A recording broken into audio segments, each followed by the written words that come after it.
Good afternoon and God bless you. This is August the 11th, 2026, and this is a special edition, an Eclipse Eve edition of the Deborah Table. I do want to remind everyone that at 7 p.m. this evening, we will be having a Deborah Table with Dr. Patrice Dunn as our guest and sharing.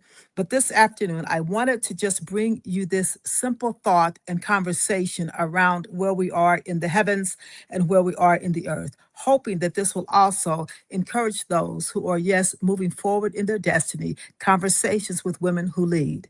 And so let's just think for a moment. Tomorrow, the sky over the North Atlantic goes dark in the middle of the day. The moon slides in front of the sun over the waters near Iceland for 2 minutes and 18 seconds. Day becomes night. It is the first total solar eclipse mainland Europe has witnessed since 1999. And somewhere far beyond Iceland, in a kitchen, a car in a hospital waiting room, at a desk she was told she should have handed off years long ago. A woman born between 1950 and 1954 is going to feel something shift in her spirit today. She won't be able to name it. She may never even see the eclipse, but she will feel it. And I want to tell you why. Welcome to the Deborah Table, conversations with women who lead. I am Dr. Andrea Williams, and the Deborah Table is conversations, sometimes with a guest, sometimes with a voice, but always with the word. It is one of these spaces that I'm speaking to you today. So normally I would say pull up a chair for someone else's story. But today the table is set differently. No guests, just you, me, and a sky that's about to do something it hasn't done in this part of the world in 27 years. If you were born between 1950 and 1954, sit close. This one was written for you with you in the room. And if that's not your birth window, stay anyway, because what I'm about to say about your mother, your mentor, your pastor, your friend, or the woman training you right now might be the most important thing you will hear all week. Yes, it is time to tune in and listen because the heavens are speaking. The scriptures tell us that the heavens declare the glory of God, the skies proclaim the work of his hands. And I want to share with you that we're in these moments when the skies are speaking. I don't read the sky instead of scripture. I read the sky alongside scripture, a second witness. And on August 12th, 2026, that witness is loud. Here is what's actually happening. In plain terms, a total solar eclipse crosses the Arctic Ocean, Greenland, Iceland, and the northern edge of Spain. The first total eclipse mainland Europe has seen since 1999. Because it falls just 2 days after the moon's closest approach to Earth, the moon appears larger than usual, which stretches totality to over 2 minutes in places, long for an eclipse. The UK, Ireland, and the far north of the US and Canada will catch a striking partial eclipse, the sun reduced to a sliver. And the sun and the moon meet this time in Leo. This is not a small detail. Leo is the sign of the sun's own house, the throne room, the lion, the heart, the courage to be seen, to be heard, to lead the room instead of hiding in the back of it. For thousands of years, watchers of the sky call this house the House of Kings, the fixed star that anchors it, the one the ancients named the heart of the lion, was read as the star of rulers and of those marked to carry weight publicly, not privately. Maybe it was marking you. See, think about what physically happens inside a total eclipse, because that's a sermon in itself. In a partial eclipse, you still see the sun. You squint through the glare.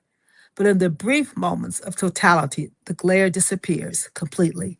And that is the only moment you can look directly at the sun and see its coroner, the crown of fire that was always there, that the glare was simply too bright to be able to reveal. You see, the eclipse doesn't add a crown, it removes the glare that was hiding one. I've spent this season teaching on revelation as a mechanism of sight. That revelation isn't God showing us something new. It's God removing what was blocking our view of what he had already placed. An eclipse is that principle written across the sky in light and shadow. Now, I don't share any of this to make you fear the sky or worship the sky. The sky is a witness, not a God. Every good and perfect gift comes from above and cometh down from the Father of lights, with whom is no variableness, neither shadow of turning. See, the eclipse does not create your authority, it reveals what God deposited in you at root, long before you had the years or the scars to carry it well. So, what does the sky go dark to reveal for a woman in her 70s? Let me ask that question again because it's something I've been musing and considering. What does the sky go dark to reveal for a woman in her 70s? For a woman, the world quietly filed actually, under the done tab. Maybe that's you. Maybe it wasn't a filing of retiring, but a filing of moving yourself from the front to the back. I've thought about this as the Lord continually reminds me in my latter years. Things could happen that they could not happen before then. I question my latter years. Is it time to pass the baton? Should somebody else be doing what I'm doing and speaking to whom I'm speaking to? But when I consider the heavens, the moon and the stars and the work of his hands, I always consider God's timing. And so this is for you. This is for the age beyond generation, us. If you were born between 1950 and 1954, there's a placement fixed in your natal chart from the day you drew your first breath. That placement is Pluto, the planet, the old astrologer's name for the god of the underworld, the planet of what's buried, what's compressed under pressure until it becomes unbreakable, was sitting in Leo. Pluto stayed in Leo for 18 years, 1939 to 1957. It moves so slowly through a sign that it doesn't mark a single life. Pluto marks a generation. Your generation was handed Pluto in the house of the lion. That means every woman born in our window came into the world carrying something buried at the root of her identity. And Leo is identity, radiance, throne that was never meant to be worn quietly. Pluto does not do quiet. You might just want to drop that down. Pluto does not do quiet. No, Pluto does transformation, excavation, and resurrection. It buries something at birth precisely so that it can be dug up later, refined, and undeniable. Your generation came of age in the fire of enormous cultural upheaval and reinnovation. You are by design a generation built to reclaim authority, not to apologize for holding it.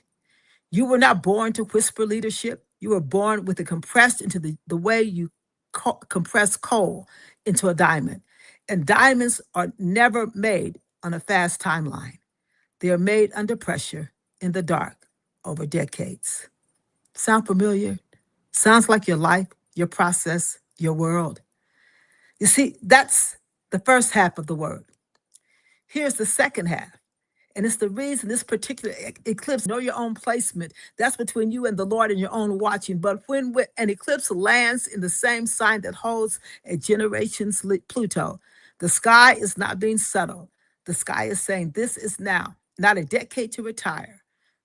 This is the decade the fire was purchased for.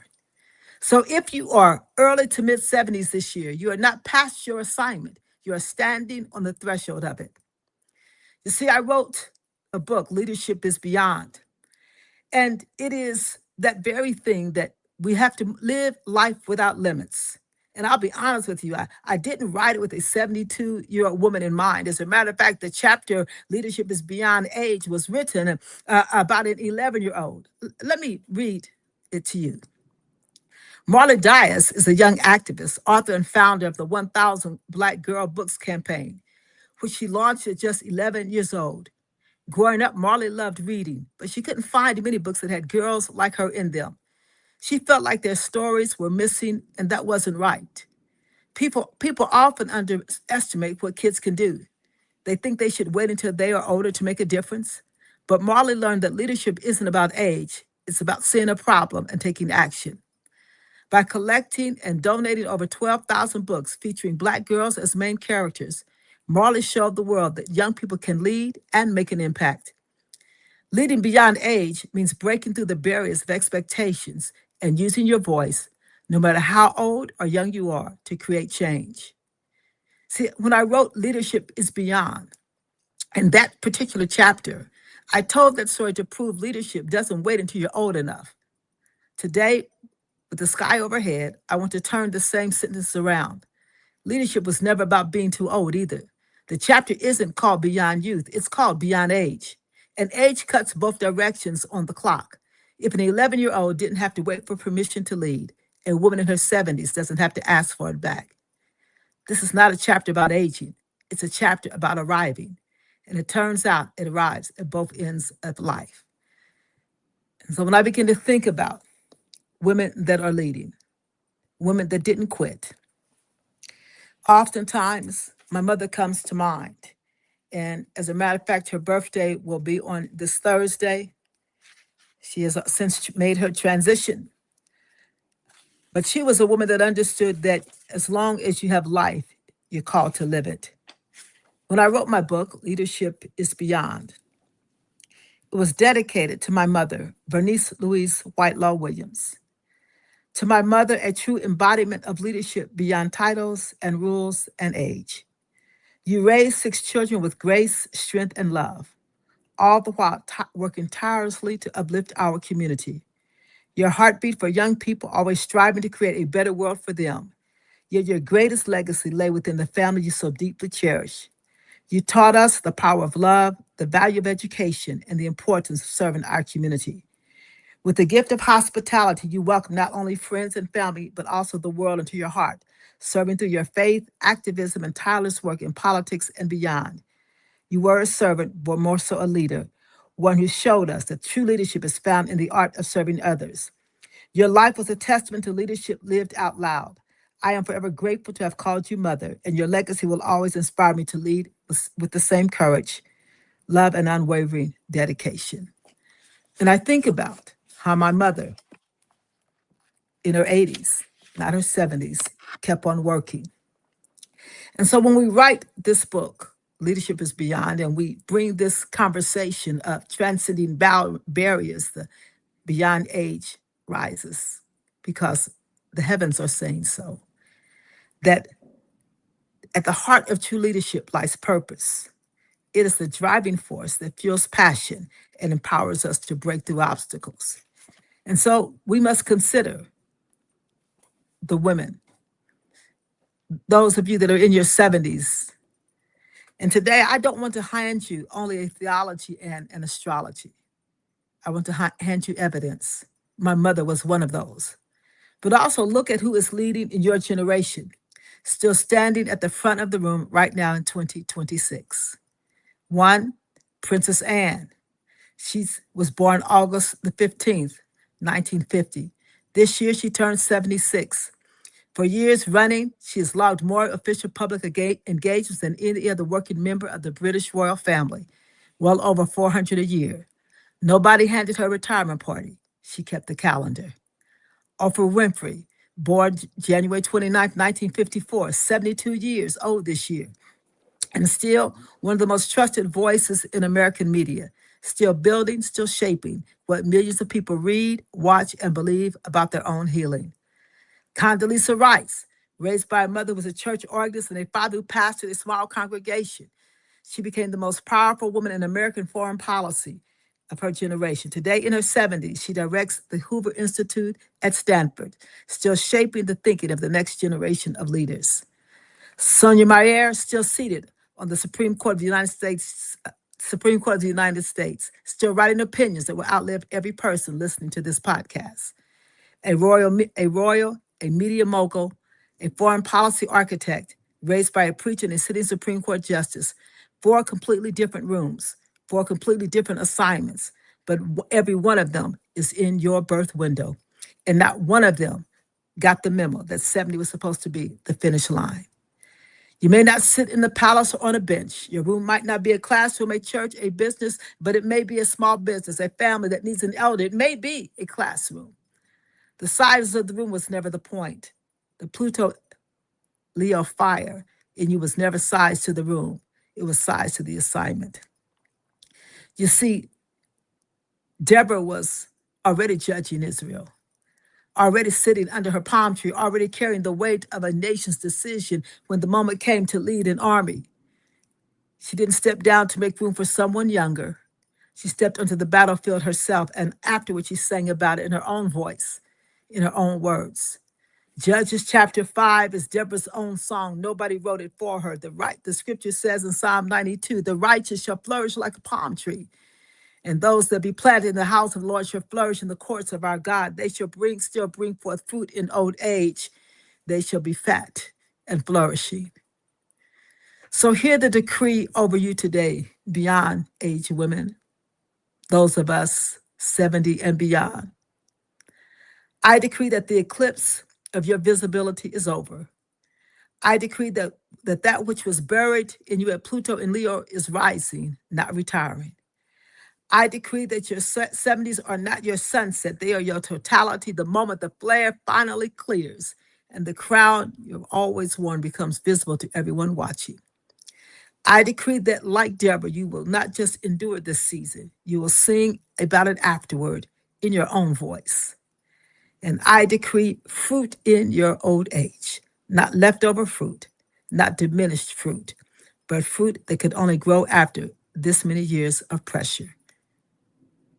I am Dr. Andrea Williams, born December the 12th, December the 21st, 1952. And we are in an age of flourishing. And so I just wanted to stop by at the Deborah table on the eclipse eve to remind all of you there's something powerful about your birth placement in the times and seasons of your lives. Don't quit. Don't give up. Don't stop. Your best years are in front of you. You were made for such a time as this. Now, also, let me remind you to join us this evening at 7 p.m. for our originally scheduled Deborah broadcast, because we'll be back on sharing with you from women who lead and conversations about how women have not quit leading. There's a power in you that's ready to show up. And again, for all of my sisters throughout the nations of the world that are entering their 70s, that are crossing over into whatever season you have been in, it is your time to see that leadership is beyond age. It is attached to an assignment. And as long as you have life, you have a chance. And if there is life in you today, don't give up the baton until the time comes for you to pass it forward. Because what's been happening too often is we leave our seat too soon. Again, Dr. Andrea Williams. This is a special Eclipse edition. Please subscribe to our channel,